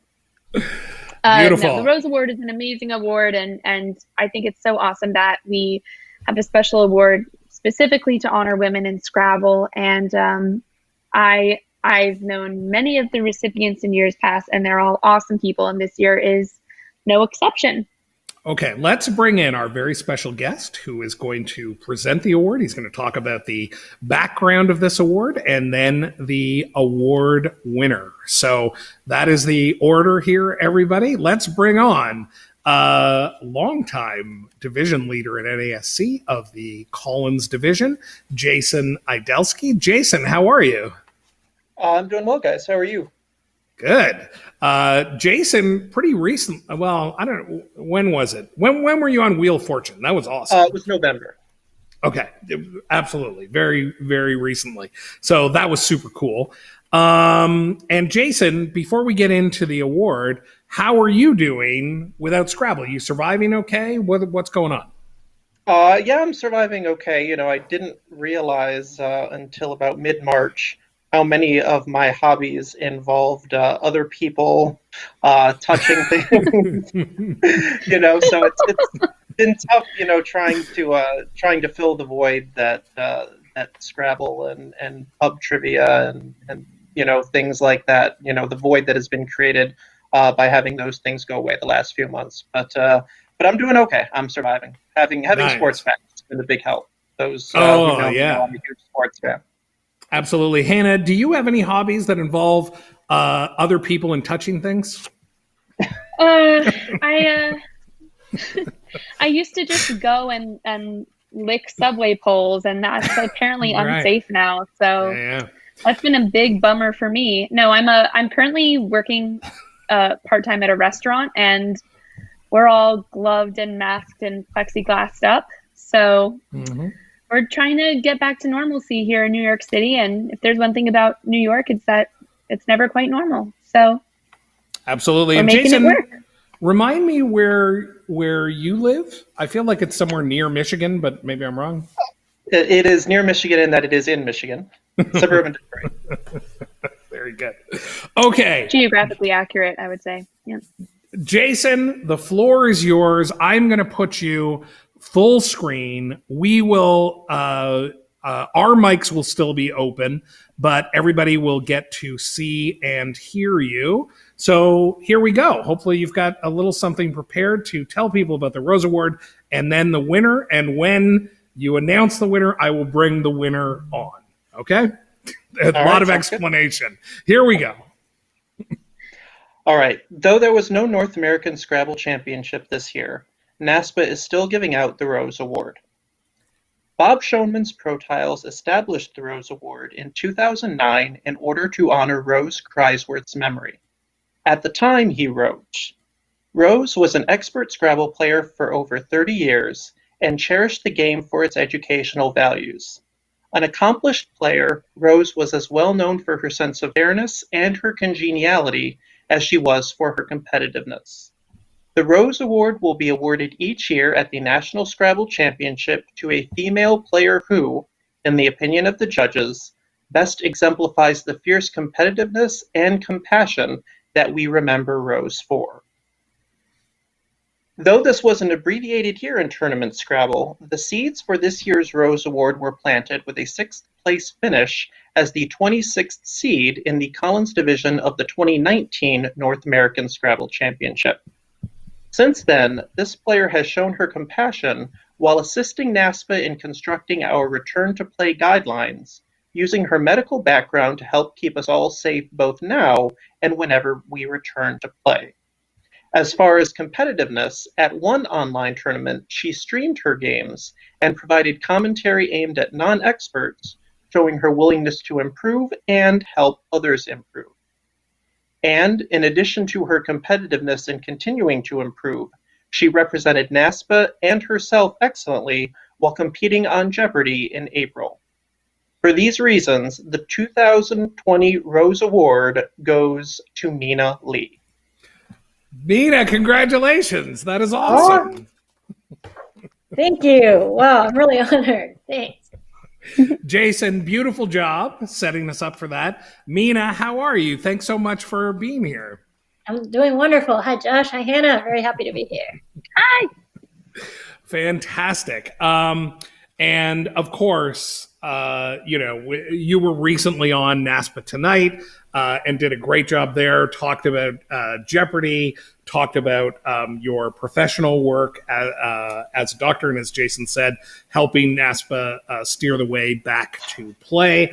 If you're as big a fan of Mina as I am, I would encourage you to check the archives of the YouTube page for, I think the title of the episode was Scrabble Doctors Talk COVID or something along those lines. But why don't you tell us a little bit about just, I don't know, what you've been up to when it comes to Scrabble and why Scrabble, means so much to you. Wow, where do I start? I mean, Scrabble means so much to me because it's a community. It's kind of a giant family. It's an identity. It's a lifelong sport. It's like golf or tennis for people who are less klutzy than I am. It's something that you can take with you your whole life, and there's endless room for improvement, character improvement as well as skill improvement.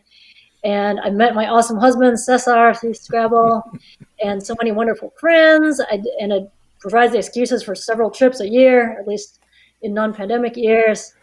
So I've been staying involved with Scrabble now online. I'm only able to play Cesar in person, but I play Judy Cole's tournaments every week, which is challenging because it's NWL, but it's doable because it's void. So when I try college words, I can accept them. So that works out. And I play Collins tournaments too. Ben Schoenbrunn has been running wonderful tournaments, and then I played one by the Mind Sports Olympiad out of the United Kingdom a couple weekends ago. So yeah, online tournaments are super fun. Although obviously I missed the real thing. I think it's really great to be doing the NASPA Awards as well as the NASPA Tournament of Champions to sort of give us a little of the feel of what NASPA would have been like this year. Well, thanks very much for that. I'm going to throw it to Hannah for a question from her in a second. But I do want to share one of my favorite Mina memories. And I'll point out there are lots of hearts going up in the chats and lots of love happening there.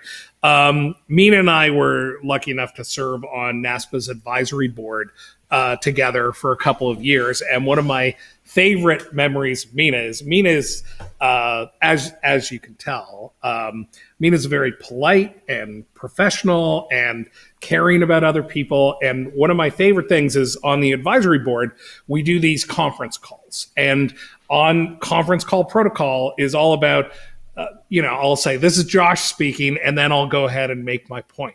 And Mina has such a lovely, distinctive voice that after probably 6 months of Mina saying, this is Mina, and making my point, I was like, Mina, come on, we all know that it's you. And anyway, I just love that little anecdote. Hannah, do you have I don't know how well that went over, but anyway, Hannah, do you have a better question for Mina than what I just did there? Well, first off, that was a lovely anecdote. And I guess I'll say, I have also lived in a household with more than one Scrabble player. And when we play, the stakes are always very high. We get to decide what we're going to order for dinner, what we're going to watch on TV that night. So my question is, when you play Scrabble at home, are there ever any stakes? Is it just for fun, or are there prizes on the line? Yeah, great question. No, it's just for fun. We used to keep stats when we were still dating, but there's too many games, so we don't keep stats anymore. We just don't remember to do that. Over my birthday this past year, in January, we did something called Mina's Birthday Weekend Scrabble Tour, where we played 19 games in various locations, trying to mix it up between New York City and New Jersey. So that's our one that went 11-8. Nice. That is adorable, and also shows how cute the relationship is and how serious it is that he was like, you know what, I'm not going to let her win just because it's her birthday. If I'm going to kick her butt in Scrabble, I'm going to kick her butt in Scrabble. That's what I respect. I have a question for Jason. Jason, you've been the longtime director of the Collins division at Nationals. Do you have any particular memories of Mina playing in that division, or just any kind of story about Mina that you can share? Oh yeah, I remember 2019 NASC very well. I remember Mina at the top tables butting heads with with the Wiegans and the Austins and holding her own and just being really impressed with her performance there. Did you have any goals coming into that tournament, Mina? And just how surprising was sixth place, or was that something that you've been studying for a while and you felt confident going in? It was a total surprise. I mean, I'm always talking about how weak my word knowledge is compared to people of similar rating to mine, which isn't that high compared to most of the Collins division. So I remember when Matthew O'Connor was doing the math between rounds, and he told me, if you win this, you're going to cash. And I said, what? That's not possible. Like it was like you're speaking a different language, like me and cash in the same sentence. Totally unexpected. And then I had to beat Matt, who of course is one of the strongest players on the continent, to finish in sixth. So it was a wild ride. It was great to see, because you are very much the opposite of Cesar in that, like when Cesar walks away from a table, you can usually tell whether he won or lost. With you, it's the exact opposite. You are always with a very even keel, and so you guys have kind of like that opposites attract. I hope that you're more of a calming influence on him. But you're a great couple, and yes, I remember Mina's performance very well. I feel like I didn't give her enough props as I should have in the prize ceremony, actually, for finishing sixth. I remember there was a debate about, she was in the C class, so like, should she get the C class prize or the sixth place prize, because they were the exact same monetarily. And I think she got the C class prize, and I didn't really give her as much wordage as I did the other place prizes. So hopefully this makes up for that a little bit. It's all good, Jason. That is a very good problem to have, when it's like, which award of these multiple awards she's eligible to win should I bestow to Mina? Very good. Okay, Mina, any final thoughts for us before we move on to our final 2 awards of the night? No, just go on with your show. Thank you so much for having me on, and thank you for the honor of the Rose Award. Very good. Okay. Thank you both, Jason and Mina. And I should have said Mina Lay. I know I said it wrong, so I It's all good. apologize. It's all good. All right. As I said, I used to purposely say it wrong for most of my life. It's all good. Okay. Bye, guys. We're going to move on to the next award now. The next award is one that is, we've got 2 awards. We've got the Person of the Year and the Player of the Year. Okay. So we're going to do Person of the Year. This is the, I'm going to have our guest presenter talk about the history of this award, but this is one that is very close to my heart. It was just an incredible honor to win this award last year, and I'm super excited to see it pass on to the next winner. So, number 1, let's bring on our special guest presenter, the one, the only, the CEO of NASPA, John Chu. John, how are you? I'm good, thanks. Well, I'm not quite centered. Okay, there we go. Now I feel centered. Yeah. These are kind of skinny, this particular layout. So why don't we, first of all, I mean, I think some of us know what you've been up to while there's been no tournament Scrabble played. You've certainly been the subject of a lot of Facebook comments. So we know that you're busy. You're busy all the time. Thank you very much for making the time to be on the show tonight. And I don't know. Hannah, do you have a question for John before we ask John to talk about this particular award? John, what percentage of nights that you're dealing with figuring out NASPA during COVID do you scream into your pillow? And then what percentage of nights do you just internalize that stress? That was a pretend question. You don't have to answer that. I'm very thankful to have someone at the helm who's trying to figure all this stuff out for us. At the end of each night, my wife Kristen and I have a good routine, which is we go out for a long, safe walk down our quiet street. And sometimes the walk has to be a longer one, and sometimes it's a shorter one. But I walk it off. Fantastic. I also the walk involves bottles of wine. I also want to say a big thank you to John, who, without his support, we wouldn't be doing the NASPA Tournament of Champions. And it represents, NASPA Tournament of Champions presented by Scrabble Go. I think it represents a really exciting opportunity for us, especially with our partnership with Scopely. John, do you have any thoughts you can share about this event? Are you excited? What do you think this looks like for us as an organization? I think it is a fantastic step forward. I think the biggest loss for all of us this summer as Scrabble players was not being able to get together in Baltimore, and this is the closest thing that we can do to bring everybody together in one place virtually, and I hope everybody enjoys the show. All right, very good. Let's get right into it. This has been a long show, so we're going to get through these last 2 awards. John, we're going to hand it over to you. If you can talk about the award and then about the winners, we will then bring the winners on as soon as you announce them. So let's go ahead. So it is my honor to present this award on behalf of the NASPA Advisory Board and to ad-lib randomly from a statement that was very carefully prepared by Advisory Board spokesperson Mike Willis. So every year, the Advisory Board nominates members who have contributed significantly to competitive Scrabble play and to the association's successes. The AB weighs the contributions of the nominees and choose one deserving individual who will be presented with the title of Michael R. Wise Memorial Person of the Year. And as an aside, of course, last year it was Josh who won the award, but Mike himself received the award before it was renamed in his memory back in 1993, which happened to be the year that I first started playing Scrabble at his club here in Toronto. So it's got a very personal aspect to me, and I'm honored to be able to be presenting it. Mike writes, Mike Willis writes, this year, 2020, has not been conventional in any way, so it was not a surprise that this year's suggestion did not quite fit the usual pattern.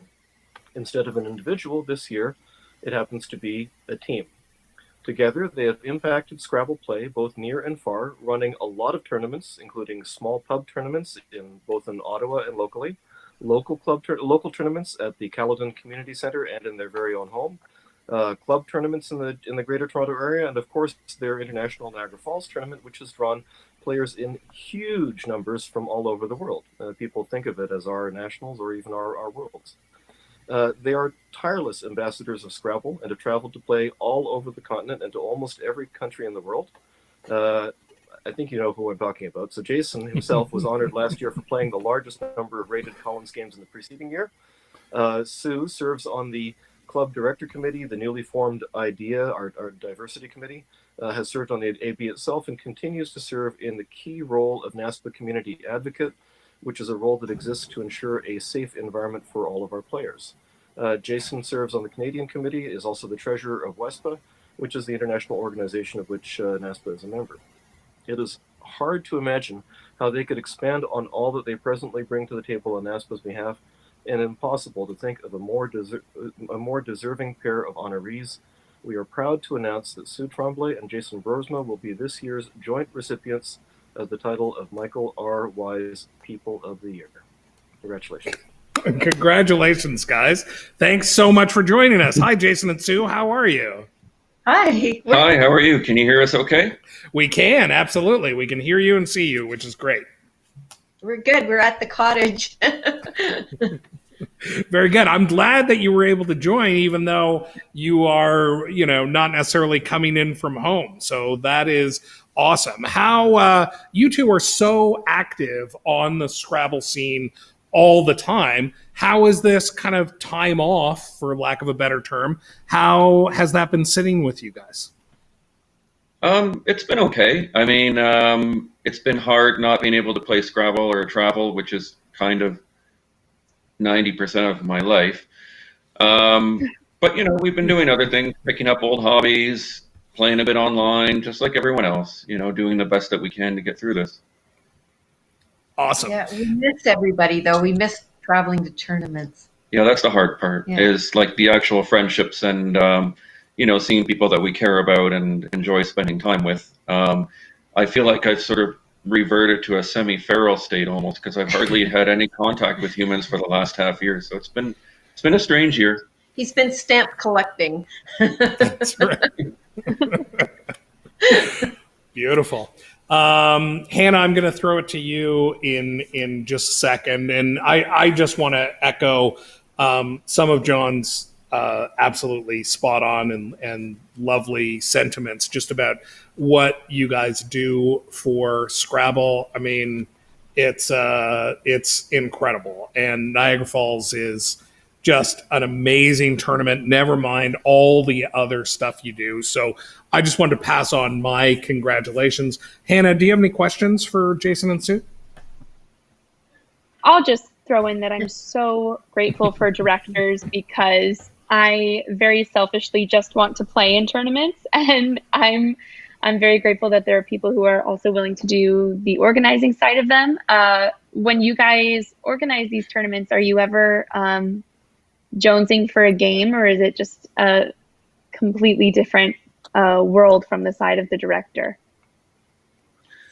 Well, I usually play, although I do all the... He organizes. Yeah, I do the organization and the lead-up work and all that stuff. And then Sue's usually the one who does the director, because I'm not even a director. I'm just an organizer. So we're actually a good team that way. We complement each other well. And sometimes Sue gets to play, sometimes she doesn't. It depends on the size of the tournament and whether we're odd or even. But it's a lot to try and juggle at the same time. So I admire her when she does that. But I don't mind not playing in the bigger tournaments. I actually enjoy directing, and there's just something about it, looking out over the group of people, and you feel like those are my peeps. I don't know. I like directing. Actually, I like taking a break from playing too. He wants to play all the games all the time, and actually, it's funny because we haven't played as many games as usual, right? Yeah, even ourselves, we've only played we've been maybe playing other board games and 40 games or so Yeah. since March, which is a very, very low number for us. But like I said, we've been doing other things, and we'll come back to it. Oh, we will eventually. Very When it's good. safe. So I am going to come back to Jason and Sue for final thoughts in just a second. John, do you have any final thoughts for the people watching, either about Jason and Sue? I mean, you did a lovely job talking about them, but any other thoughts that you have while we have you here, just about Scrabble in general, and you know what you think people should be thinking about as we, hopefully one day return. Well, just stay safe, take care of each other, and we'll all be back together eventually. Baltimore in 2021. And before then, Jason and Sue, when you're expanding your personal bubble there, just send me a message, and we'll get together and play. That's all. That's awesome. Jason and Sue, any final thoughts? We talked. Go ahead. Sorry. Go ahead. Oh, I was going to say to John, we know your family like board games too, and we actually play a lot of other different board games as well as Scrabble. Terraforming Mars. Online, right. anytime. Yep. Good old TF. Okay, so Jason and Sue, Yes. any final Yes, thoughts? there's been a lot of that lately. I must say, Sue is the queen of Mars. I'm the queen of Mars now. Well, Very yeah, good. I mean, it's been a great honor for Sue and I, of course, to receive this award and be recognized by the community in this way. And we just like to thank the many players and friends who support our tournaments over the years and have helped them build them into what they are. Because if they didn't come, I guess it would just be her and I. I mean, we're really sad that, we couldn't run Niagara Falls this year, and it'll probably be quite a while before we're able to run tournaments again. But in the meantime, we hope everybody's staying safe and healthy, and we look forward to seeing everyone when this is over, when we get through it. And I just want everyone to take care of themselves, and we'll catch you on the flip side. Fantastic. Yeah. Thanks so much for making the time to appear here. Sue, sorry, I didn't mean to cut you off. Any final goodbyes? No, I just echo what Jason said. Okay. He's a better speaker than me. Okay. Thanks very much to both of you. Special thanks to John Chu for joining us for that presentation, and we'll talk to you guys soon. We've got one last award, and it is a very special award. Megan. It is the Player of the Year, and accordingly, we have a very special guest to present this award, who we'll be bringing on in a second.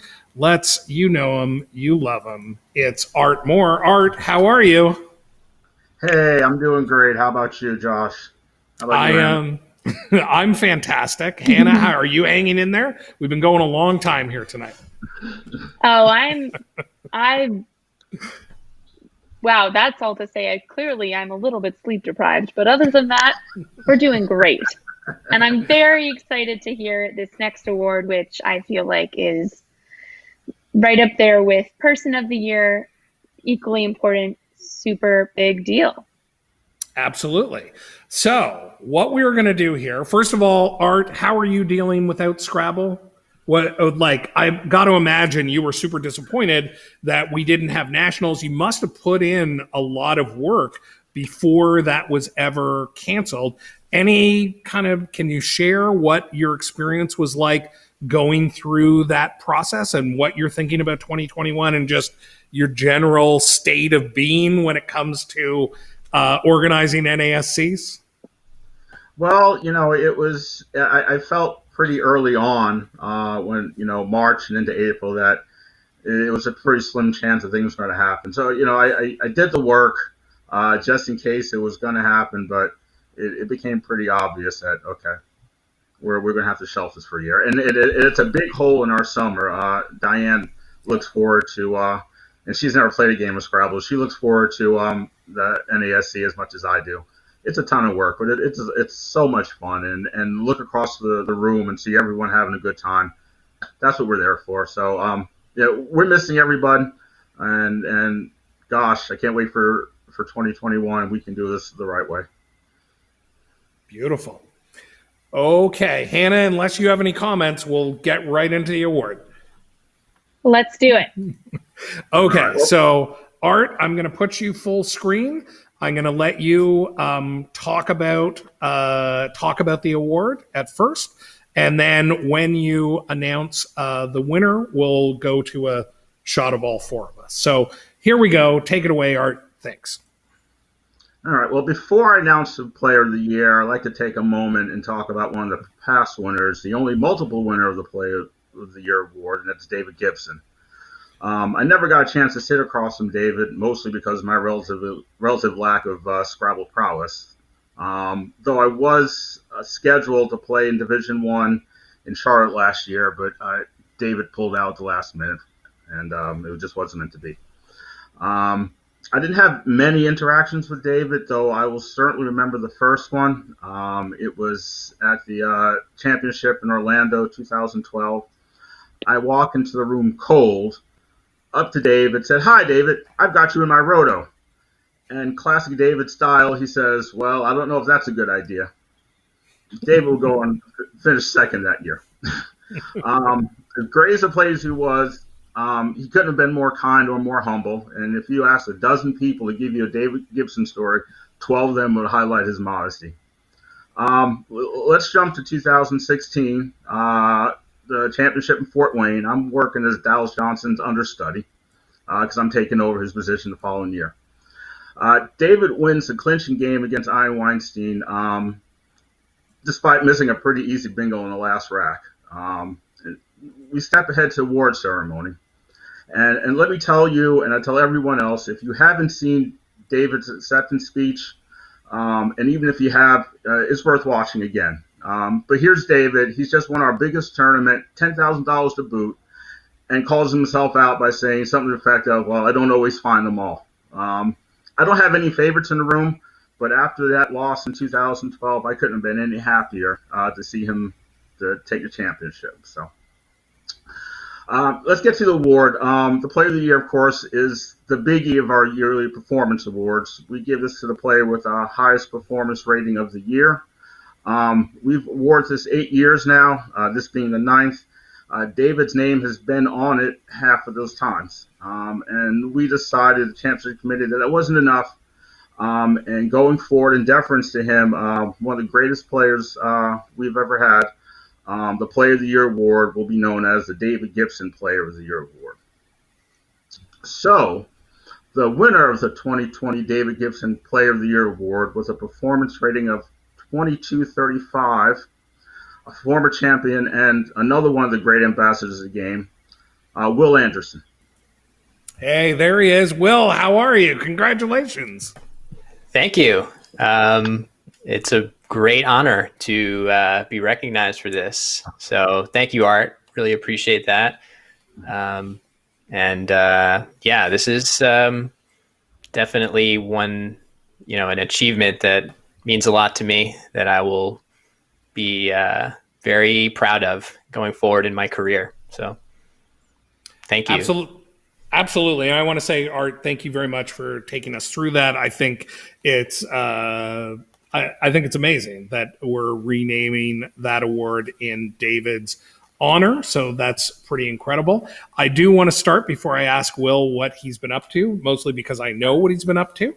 I do want to say that if you enjoy Scrabble, if you enjoy words, if you enjoy Will Anderson, you should check out his Twitch channel. And you should go and follow and subscribe because he is doing some excellent work in the field of streaming. So, Will, my first question to you is going to be, Twitch has been a relatively recent thing for you. You're reaching out to more people, putting Scrabble out there. Can you tell us a little bit about what that process has been like for you?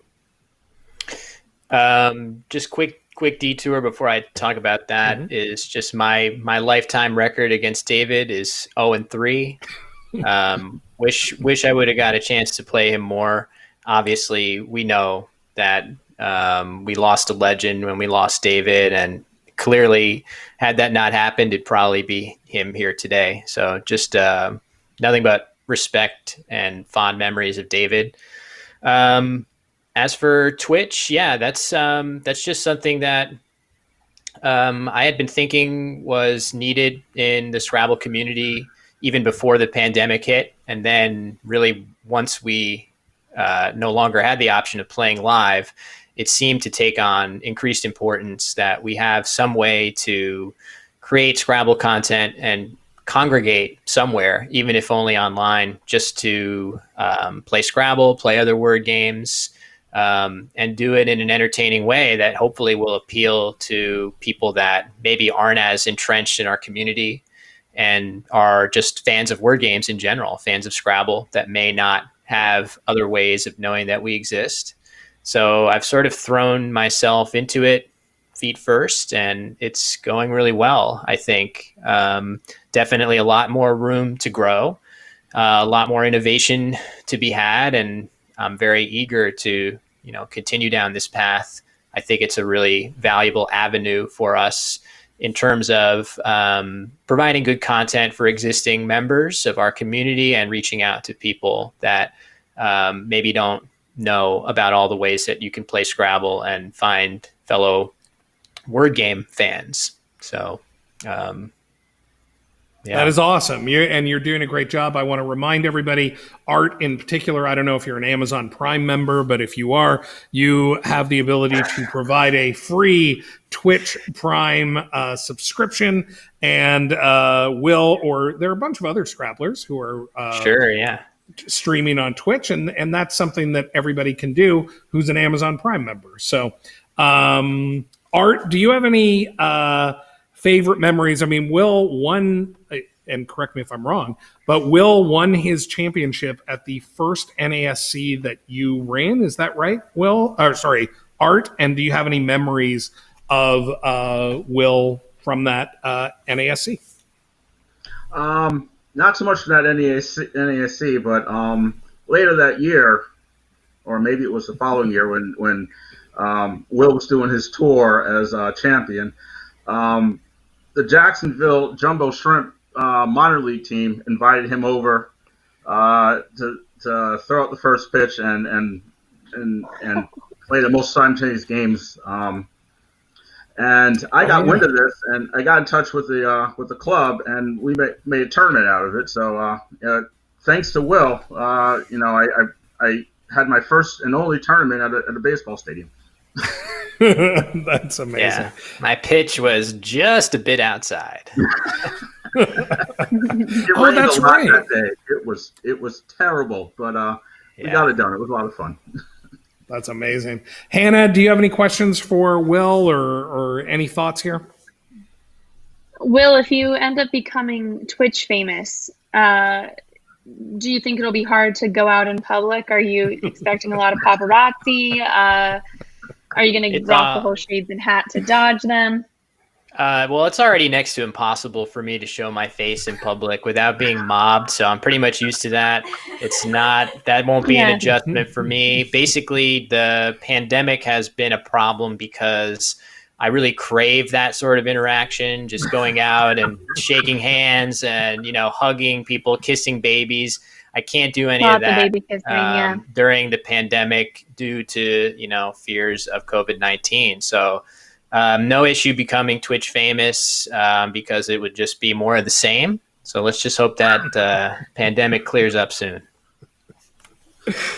Amen to that. Fantastic. And please say hi to Allison, who I think I heard laughing in the background. She's there. Right here. That's right. Slightly out of frame. Yeah. Hey, Allison.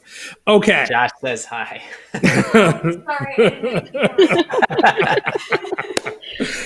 Well, congratulations. This is awesome. Art, thanks so much for being here to talk about the award and to introduce Will.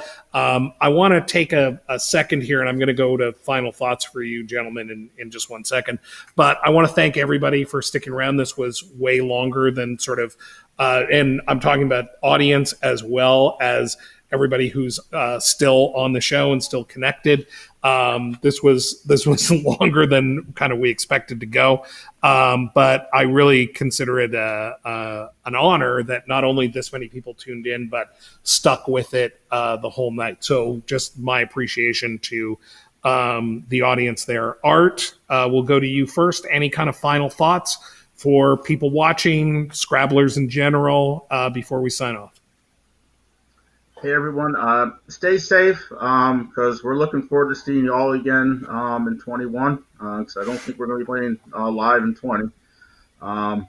We miss you, and let's get together again when we can. Beautiful.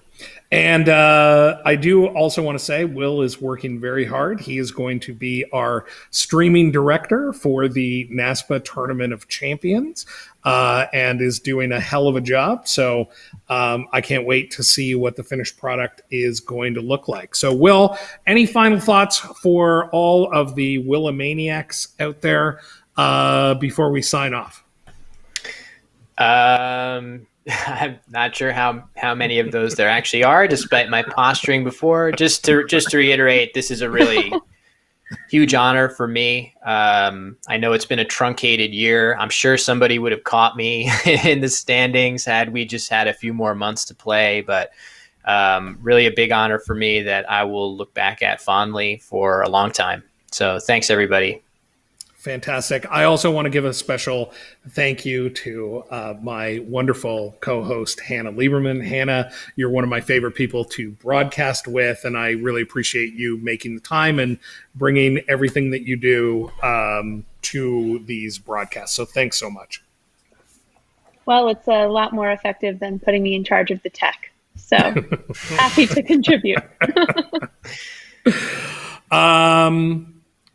Very good. Uh-oh. It seems like maybe something went wrong. Can everybody still hear me? Anyway, I'm going to say goodnight to everyone, and hopefully people are still watching, but thanks so much for tuning in. I don't know when the next NASPA Tonight is, but we'll come up with something.